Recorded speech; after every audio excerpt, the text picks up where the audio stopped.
So I'll tell people to raise their hands for comments, maybe save some remarks for after the public comment period. Okay, did any council member have a question for Councilmember Jacob, or?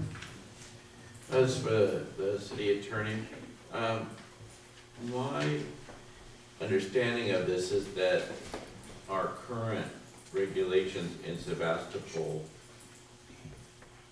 won't be affected by this and don't need to be affected by this because they're currently adequate to address the issue here. Is that accurate?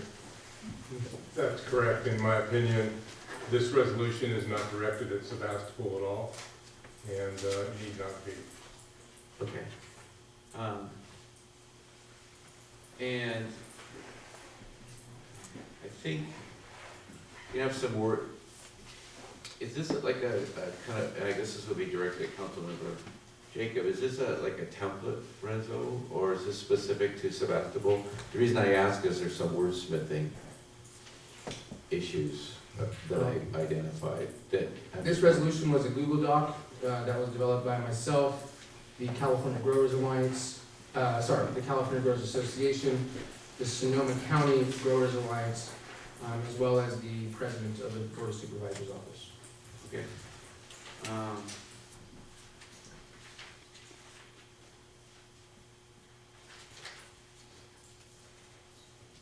There's a, let's see, this would be the second page of the resolution, the final paragraph. It says that as part of this resolution, we're calling upon Sonoma County cities, and in particular, the Board of Supervisors to create medical cannabis regulations prior to March 1st, 2016. I'm confused. I know, like, for instance, in the paper, the city of Santa Rosa said that that was physically impossible for them to do. So, and then I also read that the March 1 deadline was in error and is to be rescinded. So I'm wondering if we want to affix our signatures and our votes to a resolution that has this verbiage in it if can't be done or doesn't need to be done, I guess is what I'm trying to say. I can let you comment on some of that, or should I have a comment on the other? There has been some discussion that perhaps the legislature will extend that March 1, 2016 date, but that has not happened yet. So as I read the resolution, it assumes that, it does not assume that that will take place. So it deals with the present reality, which is there is a March 1, 2016 deadline in effect. Well, given the government processes and the speed at which they move, is making a request of the county and or other cities in Sonoma County to comply with a March 1 deadline, is that a realistic aspiration? Well, I can't speak for those other cities or for the county, obviously, but there are ways that it could legally be dealt with by March 1, 2016, in my opinion. Okay. Discussed a few of them, but that's, from my perspective, speculative, because obviously we don't represent those other cities or No, the county. that's understood. I just, if you had said there's no way, given the process, that that's a, can occur, then it would seem like an odd demand to make, or an odd request to make, I should say. Councilman Leader, Yeah. I did write it, so I'm just going through those items and following those dates, I think is consistent with what's possible. I believe that the Santa Rosa City Attorney, was a very first discussion in public, and the information is sparse, scarce, and misunderstood in all levels. This was a consortium of 3 different bills that was stuck in appropriations that the governor pulled out and had passed with language in it that said language to be inserted later by the governor. Then the bill reappeared with the governor's language in it already passed. Deciphering this bill and understanding it has taken 2 months, and there's still very little understanding of what it means. The promise for the legislature to change a date in legislation, they can barely pass a budget, let alone pass an amendment to a bill that's extremely messy and chaotic. And at the least, what we can do as a city council is encourage our local cities and the county and ourselves to move to protect this issue for our citizens and to help support Assemblymember Wood, who will be introducing legislation to extend the March 1st deadline, support his effort by passing this resolution. Okay. Any other questions before we go on? Councilmember Slade? I'm more than a little unclear on what this is. So starting at the state, because that's the highest. So the state has passed a law that I understand from the statement is difficult to understand and seemingly ever changing. Is that true? Yes, it's a 91-page law. The governor will shortly appoint creating a new Department of Marijuana Regulation. The governor's already posted a job description for the Deputy Director of Marijuana, medical cannabis marijuana, I believe we're still using. And it's a top department head at the Department of Consumer Affairs. Once that individual comes into place, they will form a department head, department committee, and appoint a body to create likely thousands of pages of detailed regulations out of that 91-page document. So where it says some bland one-sentence statement, until the regulatory body comes into play and builds out what that means in day-to-day operations, there's a lot of missing information. So within those 91 pages, there is verbiage that is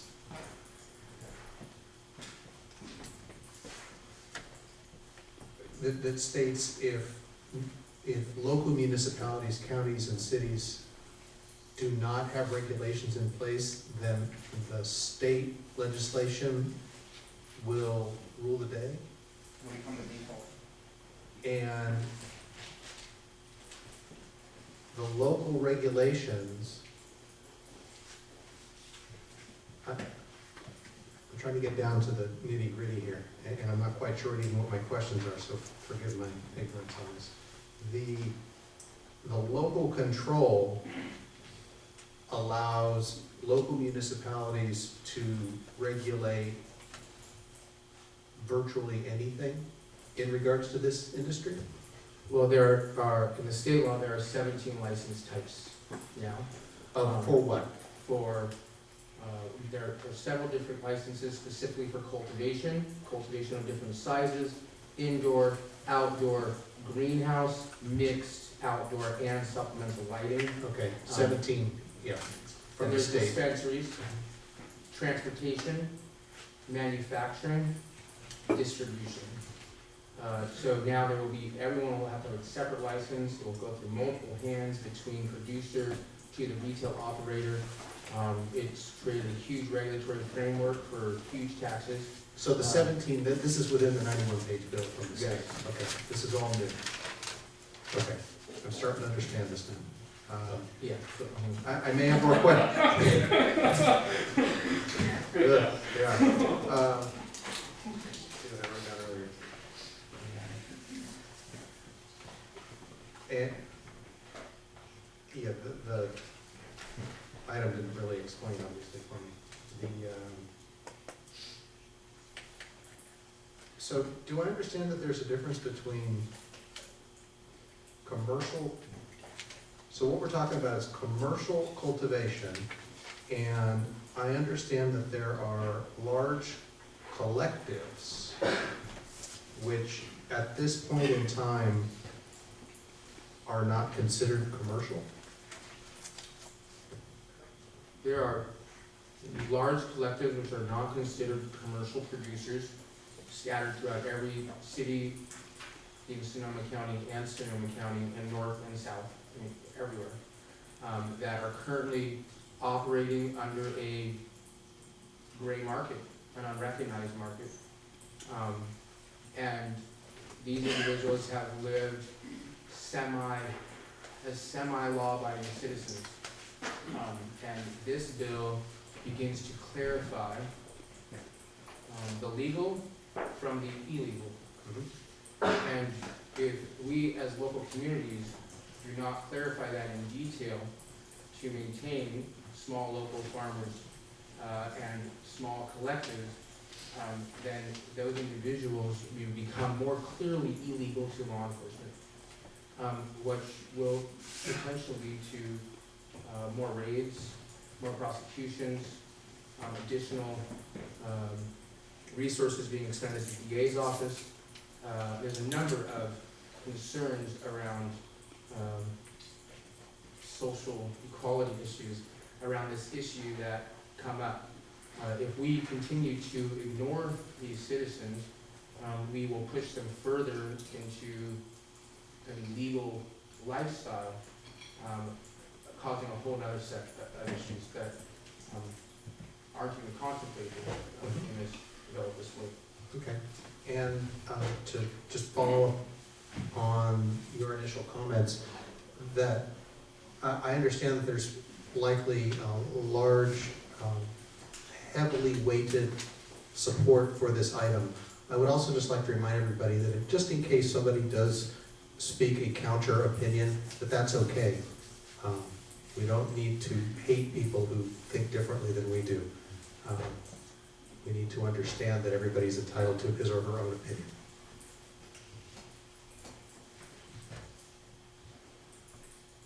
So I just think of it really simply. We've handled this issuance of basketball, so we're ahead of the game here for people. And in this regard, our ordinance is adequate for our city attorney. So we are maintaining our local control, and we're encouraging other communities to obtain local control. Otherwise, they surrender it to the state, and the state is going to govern in their jurisdiction in an overriding way.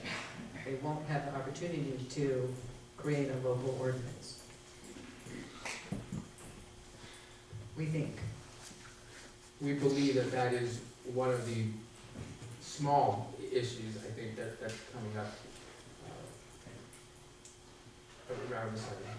Right, so the resolution, the reso paragraphs in this at the end,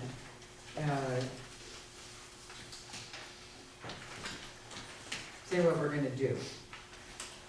So we're urging Sonoma County cities and the Board of Supervisors to take a leadership role to deal with this, to build and strengthen partnerships, work and develop ordinances, to urge legislators to extend the March 1st deadline.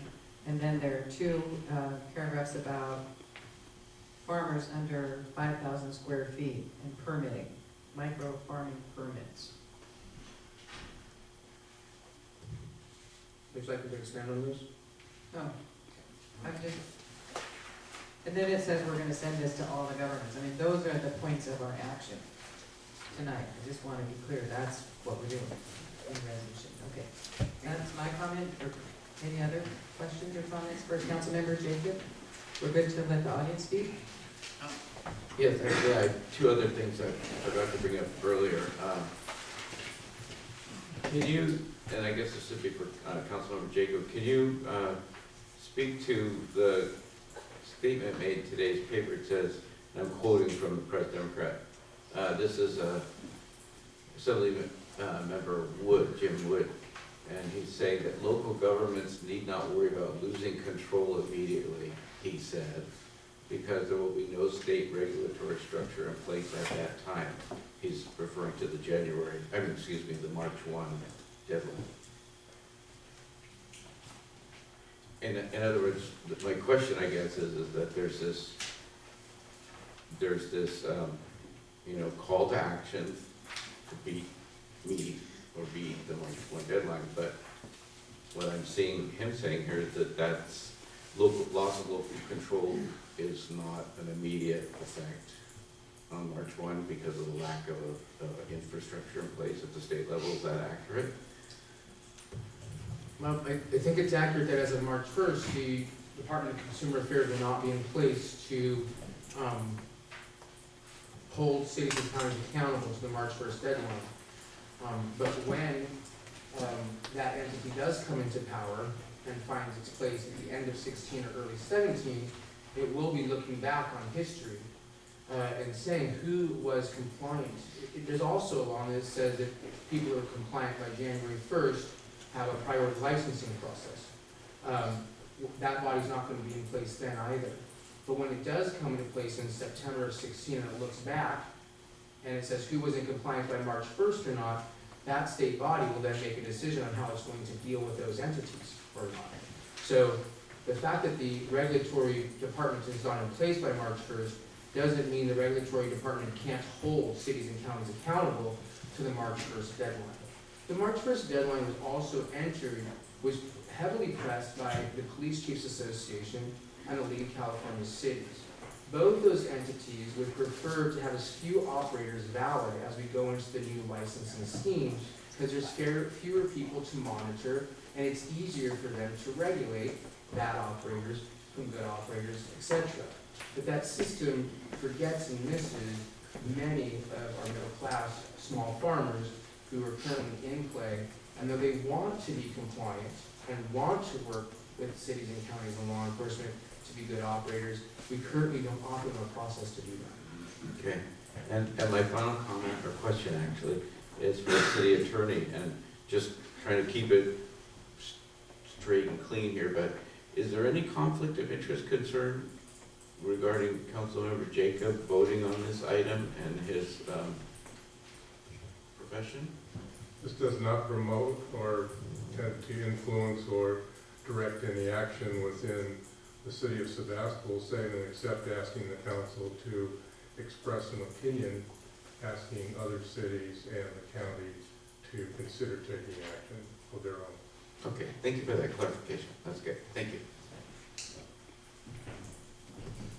And just to clarify, if I could do anything more, I would, but because my hands are tied, this is the largest action that I'm able to take. And that's just the reality.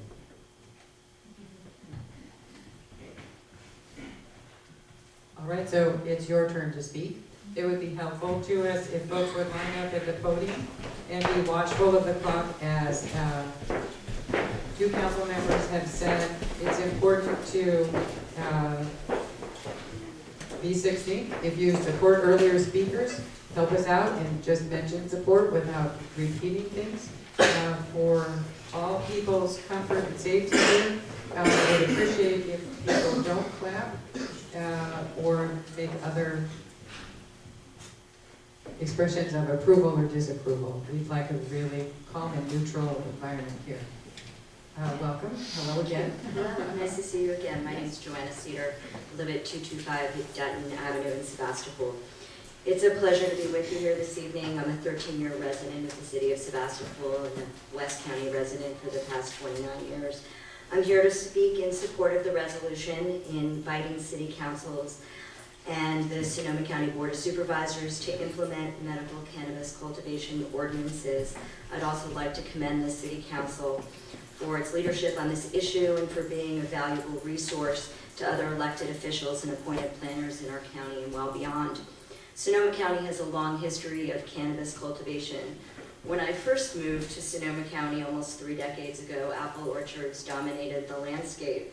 But there were cannabis farmers operating, and as the orchards transitioned to vineyards, the cannabis farmers remained. And in the 20 years since the passage of Proposition 215, medical cannabis commerce has become widespread in our county. And now the cannabis industry enters this new regulatory phase. The resolution under consideration offers a pathway for communication among all stakeholders, both within the Sebastopol city limits and beyond.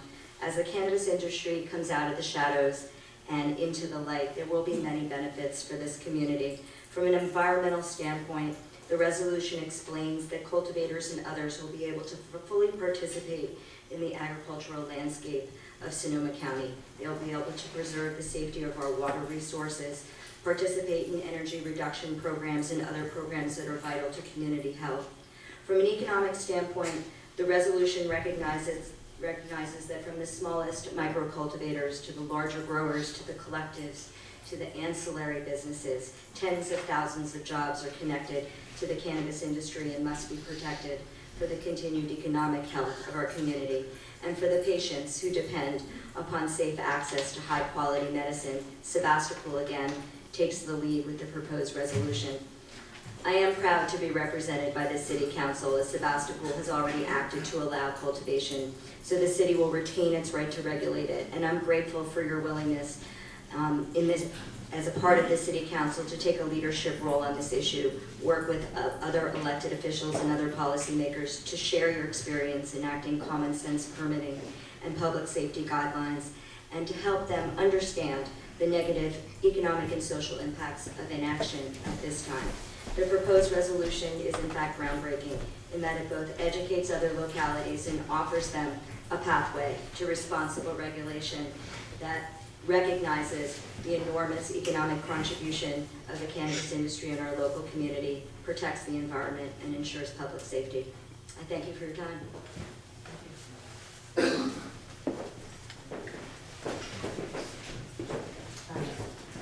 Hi there, Ashley Nelson, 10680 Occidental Road. I am the operations manager for Peace in Medicine. I am here tonight representing Peace in Medicine's Sebastopol's medical cannabis dispensary. We at Peace in Medicine are very supportive of the council passing this resolution tonight. This resolution urges action by other cities and the County of Sonoma to regulate medical cannabis in a way that protects the environment, allows safe access to a healing substance, and supports the economic infrastructure that's part of our current model. We can improve our community by getting other cities and the county to regulate. Thanks again, Sebastopol, for being ahead of the curve. Hi, my name is Vicki, 553 Norley Street, and I was asked to speak on behalf of ASA. I'm a resident of Sebastopol. My daughter, Aubrey, and I have a 20-year-old daughter.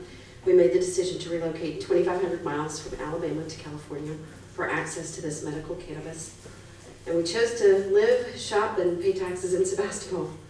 Aubrey has intractable epilepsy. Despite 2 brain surgeries and 17 pharmaceutical drugs, her seizures raged on. But I'm happy to report today that with access to cannabis, we're not 100% there, but we're very close to being seizure-free. Her quality of life is distinctly different today than it was when we were in Alabama. And we're battling multiple 10 to 20 minute grand mal seizures every week and RS daily. So I, along with other Sebastopol patients, are really counting on you to do what you've always done, and I understand that you lead the way. So I'm very happy to be here. But I am concerned about cultivation, as my daughter and I have relied on the generosity of the cultivators here. They've been very generous with us.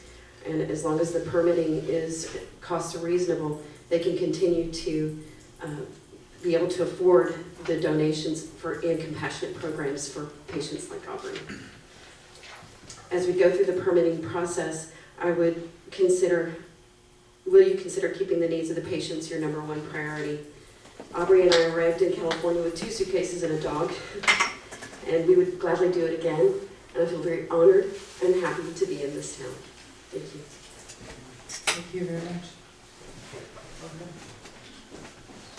Hi, my name is Beth, and I live in unincorporated West Sonoma County. I'm in support of Sonoma County implementing a medical cannabis cultivation ordinance prior to the March 1st, 2016 deadline. I'm a small grower on my own property where I live alone. I'd like to be able to expand. I'd like to be able to hire help legally. I'd like to not live in fear of a sheriff coming on my property. We are currently mandated by so-called guidelines, which seem to be enforced on a random case-by-case basis. It would be nice to feel safe about calling the sheriff if there's an intruder. I think small farmers should be licensed and pay taxes like any small business. However, I don't think there should be a large fee for licensing like the state is proposing for large commercial growers. That would probably make it unaffordable for many, therefore pushing the small farmer out and allowing commercial farmers to take over. I think small farmers really need to be taken into consideration. There is a Right to Farm Act, and small farmers are a big part of what our county is built on. So please, City of Sebastopol, help Sonoma County implement a medical cannabis cultivation ordinance prior to March 31st. Thanks very much. Thank you. Good evening, I'm Tony Logan with the Sonoma County Growers Alliance. We first want to say thank you all for your leadership in helping speak the message of unity through our county forward. It means a lot to us. What is being proposed is, with this resolution, should Sebastopol take that leadership in helping all the 8 other cities in our county look at comprehensive ordinance placement in 2016, is potentially be one of the leaders in the state as a county to have consistency amongst our communities, so that there isn't confusion when you're 2 blocks away on a border between one city or another, or an unincorporated area. So we're really grateful for that leadership, and I do urge the council to please consider passing this resolution tonight and helping our county come together on this issue. 2016 has a lot of work ahead as they develop. We have 13 regulatory bodies who will be developing the laws behind the medical marijuana regulations, safety act. And we spent a lot of time working with the California Growers Association to get a lot of the information from the development there and bring it into our localities. So I want to offer the support and information that we gathered for the city council members here and your staff. Should you be confused about all of the different pieces that are moving, when you hopefully consider implementing a comprehensive ordinance that integrates a permit reflecting the licenses, I want to offer our support to help demystify it and simplify the process. Thank you. Thank you for your remarks. Welcome. Good evening. My name is Aaron Flynn. I live in San Francisco, but I share property in unincorporated Sonoma County. I am a veteran of the United States Marine Corps. I served for 4 years, 1 tour in Iraq and a tour in Afghanistan. As I got out, while I disagreed very much with the military and much of what we've done, I believe very strongly in veterans and protecting veterans' rights. And myself and a group of veterans all moved out to Northern California, where we found cannabis to be by far and away the best medicine for many of the issues that we had related to combat operations and PTSD.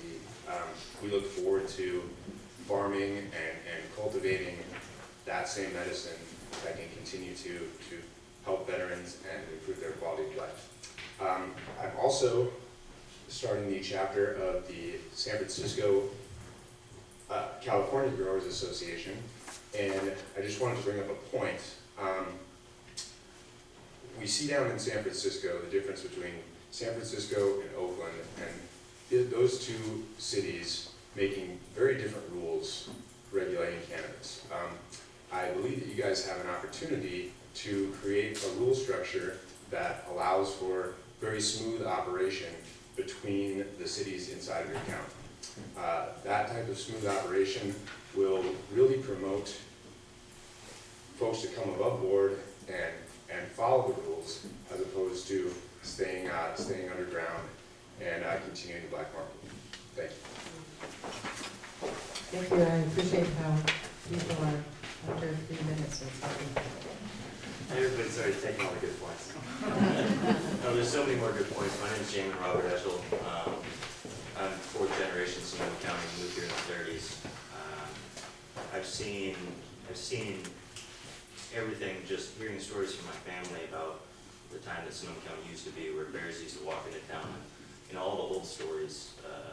We had prunes a long time ago, and we went into grapes, and now there's a huge new industry coming out. We have a chance. It's already part of our culture. It's already part of Sonoma County, and it's really unregulated right now. This is our opportunity to put regulations to it. This is our opportunity to give people jobs, to really bring everybody together, and to collect the tax money off of it. We can get our law enforcement to look at other things instead of arresting people who don't follow the regulations. And yeah, put them money towards schools and really support our community. So this is a chance for us to, like you were saying, you know, do we have to do this right now? This is a chance for us to be the first little part of this community in Sonoma County that is really a large community, and say, hey, we have the chance to be the first one to come up and start this process for the county. And this county has a name as far as medical marijuana. The conference that we had this weekend, Emerald Cup, was huge, and thousands of people from all around came, people from different states and scientists from Massachusetts, all over the place. So we have a strong community in this, and we can be really heads of the industry and show people, even different states, what they can do for their regulations. And I think this is really for the small farmer. A lot of these other states like Colorado, you have a lot of big businesses and money come in. These regulations are set forth so that it's really only one person can have one of these licenses. We don't have a bunch of investors coming in saying, oh, let's give this person, we'll invest in them, they can have 20 permits and grow. It's just for that one person to do that maximum size, which we have our 5,000 and 10,000 square foot limits in this new bill coming out. So the money's gonna stay in the community. And the Sonoma County Growers Alliance has kiosks and papers that we're putting out to businesses and really getting as much data as we can together to give you guys the information if you guys want it from the community, and really see how much of the percentage of this community is from medical marijuana, because it has been basically a black market thing. And a lot of their money comes out of our community. And a lot of our money can stay in the community if we tax it. So, thank you. Thank you. So, return performance from Colleen Fernald. Since I've been speaking to this body and so many for 12 years, I've turned it into performance art. But I'm grateful for my friends, neighbor and former landlord Beth and Vicki, to be brave enough to come here and speak with you. And I want to say thank you for crafting this and being ahead of the curve, and for being mindful on how this is treated here. And I want to let you know something, that on KSRO Morning News Show, right, in news-ish, Melanie Morgan, she went to a pot doc to just try it out once to see what it's like. And she claimed there are no studies that say pot can cure cancer or anything. This is what she says on her show. So I think for an economic driver, as I wanted to do for Palm Drive and the various wellness care businesses there, we started to proof it up. I mean, Dr. I'll mess his name up, Hergen Rather was on the movie What If Cannabis Cured Cancer? It's time. Let's go ask Boxer and Feinstein to help us finance this, by the way, for the wellness care. And I'm glad the person mentioned the vets, because I also heard on KSRO a guy that said, as I was doing research on gun violence and suicides by gun, and it said the vets statistic is 50 per day. You've heard 22 per day? Okay, but between a combination of too many drugs, regular prescription drugs and troubles with that, them not getting wellness care, that and suicide, 50 per day. So we really need the research to help find out what's going to help them and every other victim of trauma and stress and cancer, and in all those ways that it's really like medicine. But let me tell you, we have to make it safe, and you do have to speak to the county. Because when I was running for city council in Santa Rosa to get justice there, I was shot at a so-called legal, but not really legal, grow. And I had to call the sheriff for help. And the one who showed up told me they knew about the dirty business going on there. I was there for completely different reasons, for business, economy. I wanted nothing to do with that place. I wouldn't give them my license to grow because I knew that people want to make money that would harm people. I wanted the police and investigators to dig into it. Instead, I was shot. They spit tobacco at my feet and talking about how they know about this organized crime racket going on. And they don't care. I haven't received victims assistance for this because I want to move down to this county for the myriad of conflict of interest. I asked the state attorney general for help with that. Navigate. I spoke to someone and they won't. Something has got to be done. That's why I've been asking you to show up and hear me. The issues are bigger. But we need safe places for people to grow outdoors so you're not adding to your climate change footprint. You've got your 3 Help minutes. make it Tony. so, plant it right next to the police department. Thank you. Have them secured.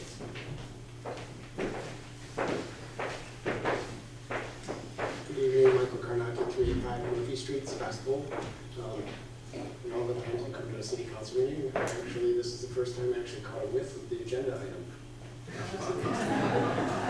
So I support everything everybody says about medical being a benefit, that we all have endocannabinoid receptors in our body that we're born with, and that's why they can have such immediate health effects. I also have 2 questions that I want to address to Councilmember Jacob.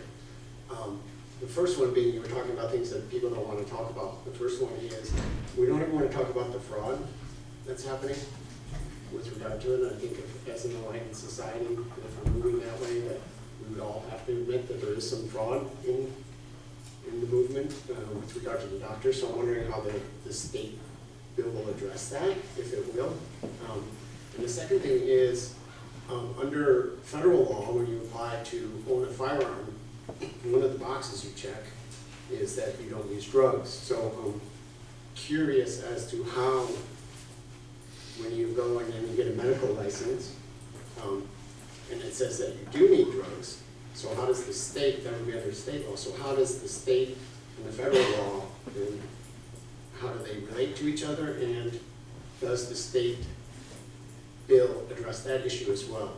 Because I think I'm not really clear on that.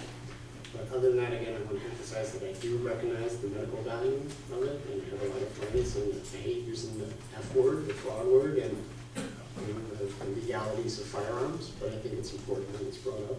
So that's all. Thank you. Thank you, Robert. We'll get to your questions after we conclude the public comments. Good evening, Mayor, Council, and staff. My name is Omar Figueroa. I'm your constituent, and I live at 311 Murphy Avenue here within City Limits. I also own and operate a small business within the city of Sebastopol. I'm a founding member of Chitaslo and the California Growers Alliance, and for more than 17 years, I have been an advocate for medical cannabis patients, fighting for freedom. I have also been a proponent of legalization initiatives in California. And I wanted to let you know that here in Sonoma County, there's currently a war on medical marijuana. There are literally hundreds of felony criminal cases pending at the courthouse in our county seat of Santa Rosa. And if there is no regulation of medical cannabis, the madness will continue. The courts will be clogged with felony marijuana cases, taking time and resources away from misdemeanor domestic violence, misdemeanor elder abuse, misdemeanor child abuse cases. So it is time that Sebastopol lead the way by encouraging our fellow local governments to regulate cannabis. Prohibition simply does not work. We learned from alcohol prohibition that prohibition creates a black market, which attracts lawbreakers. It is time to regulate medical cannabis. And this regulatory framework that our legislature just passed creates a dual licensing system. Before you can get a state license, you must have a local license. That's why it's imperative for the cities and the counties to start issuing local licenses. Otherwise, they're going to drive the medical cannabis industry back into the black market, and it's going to create all of the problems we see. Home invasions, violence, people profiteering from the black market. So it's time for Sebastopol to lead the way. And what I'm saying is, it's fantastic to encourage fellow local governments to start regulating medical cannabis, as Sebastopol has started to do. But Sebastopol can also lead by example.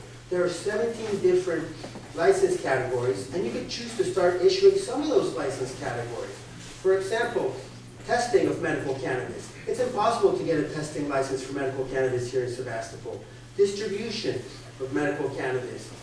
Transportation, those are integral parts of the industry, and the city council can lead the way in regulating cannabis by issuing those types of licenses, as well as cultivation licenses. You are urging other cities and the county itself to start regulating cultivation, yet you do not regulate commercial cultivation of cannabis. So I hope that the city council can lead by example by regulating cultivation, testing, distribution, transportation of cannabis, and setting an example for other local governments to follow. Thank you very much. We have a wealth of expertise here in Sebastopol when it comes to the cannabis issue, and please reach out to your local community so that we can give you that feedback. Thank you. And as you approach the mic, I'd like to just share with you, you received a compliment tonight during the general plan update from Ben, a comment from the public, appreciating your actions as chair of that committee. Linda Kelly, live on Eleanor, and elsewhere within town, as I'm going through a transition, as we all sometimes do. What can I say? General plan, I was not the chair, I was the vice chair, but I had an opportunity and a privilege of wrapping it up. So now it's on to planning commission and the city council, and some changes, quite good, are on the way. So I appreciated the subcommittee very much. Now, I didn't want to cut into my time here. I was on the council subcommittee that created the dispensary ordinance for Sebastopol, and also when we updated the cultivation rules in the city that follow our county prosecution guidelines. Exactly. So the issue that I see before you is whether we want to endorse a resolution supporting what might be a time frame that we don't have to deal with in Sebastopol. However, there is a leadership that we've done. When we did marriage equality resolutions, it wasn't legal even. And we set the precedents to ask the county and the cities to get ready for what was going to happen. And this was in 2004. There's a second deadline that's happening before us, which is the end of the year for small farmers to be able to show they're compliant, to be able to move in ahead of other growers. And this is a way of recognizing folks that have been compliant and are part of our local economy and our small family farmers. And I also have property in Mendocino County, and the property up there, I mean, the general taxes that are being paid are much higher and are acknowledged than most people realize. Humboldt County just passed a resolution and ordinance to get a little bit ahead of this, and it's essentially a good player registry. And I'm sure the state will allow us to have it be retroactive because they put such impossible deadlines ahead of us all, and they acknowledge it, and it's going to be changed. So the second thing I would add to your resolution is that the good player registry, like Humboldt County just passed, they did it before the deadline of the end of the year, but it will allow compliant farmers to register as the state has asked us to do. And this county has not taken a leadership role in that. Humboldt and Mendocino County embrace the economy, and now let's just bring it out. And we have a large economy here. I can't imagine how many people in this West County are involved in medical marijuana. So, can I get my 3 minutes, Mary? Can I get 30 seconds? We rolled the clock back for you, Mary, reset it at 3 minutes after we finished that general thing. Can you repeat the suggested additional resolution language? I didn't get it all down. It's a good standing registry. And they put quotes around good standing. And most of you know, Mendocino County is now looking to do similar. Humboldt County has taken the lead. And I believe in recognizing and incentivizing the good players, so, all right? Thank you. Okay, thank you. Hi. Hi. Denny Rossetti, Bellevue Avenue. Madam Mayor and members of the council, thanks for the opportunity to make some comments. I've had the opportunity over the last several weeks to study this issue pretty closely. I've been working as a consultant with Robert and Craig and the Sonoma County Growers Alliance.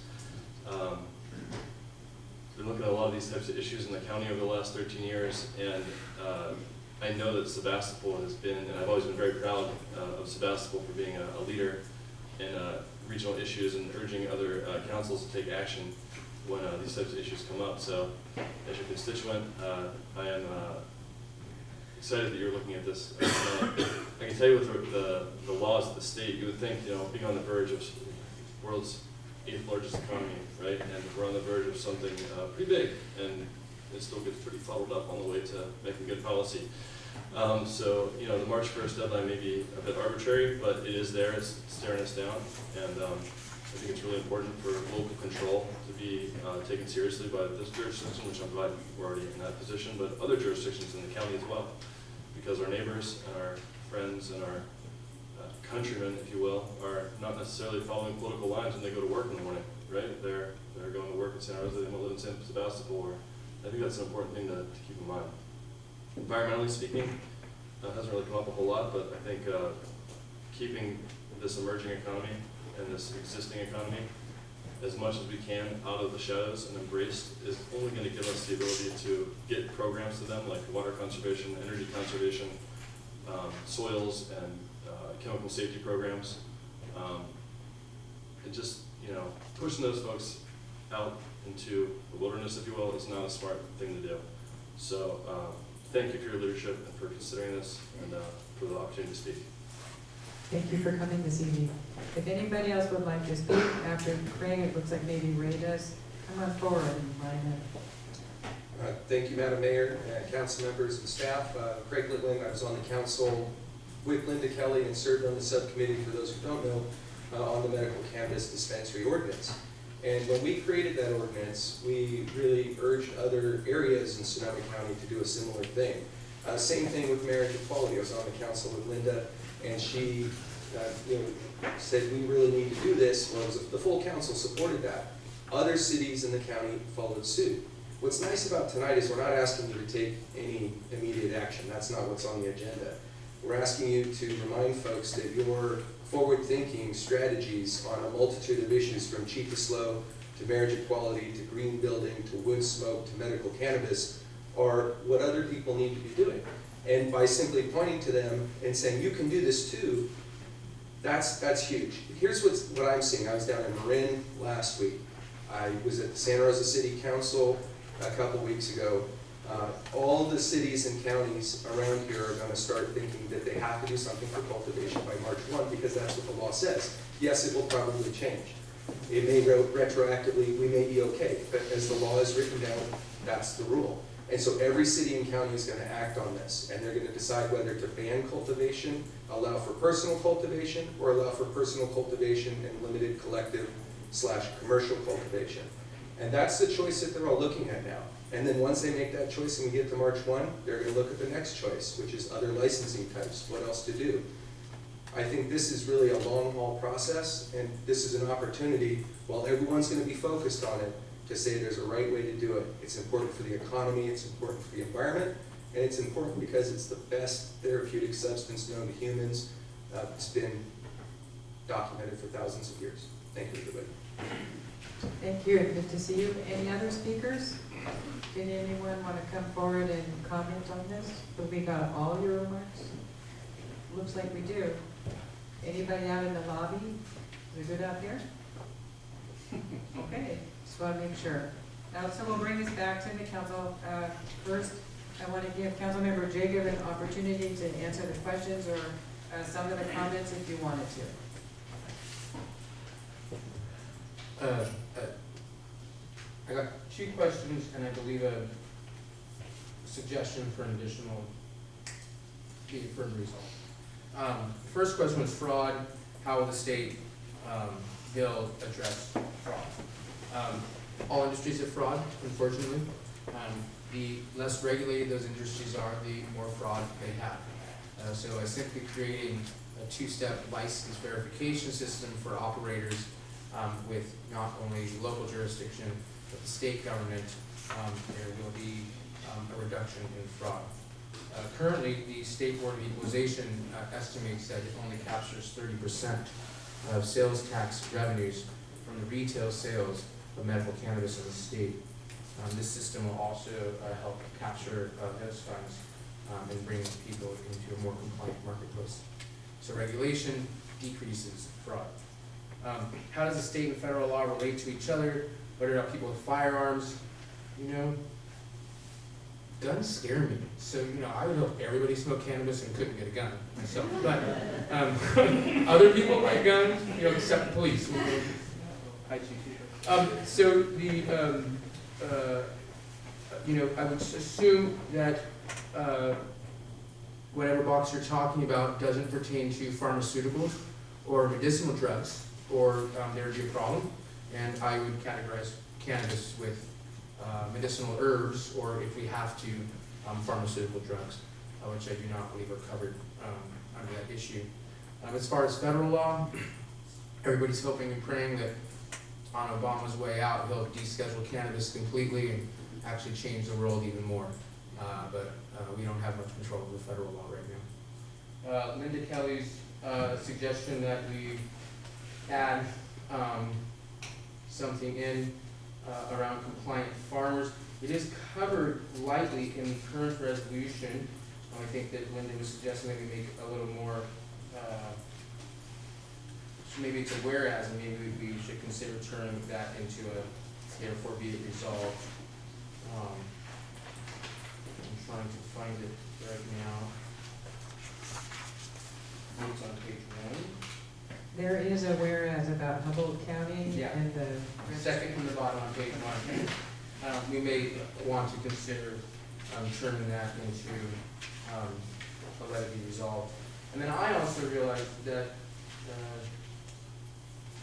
there's a be it further resolved that was missing, that I would ask the council to entertain adding, and that would be compelling the Sonoma County Board of Supervisors to perform an economic study on cannabis in Sonoma County. I believe that request would likely be well received by the Board of Supervisors, and it's a question that has not been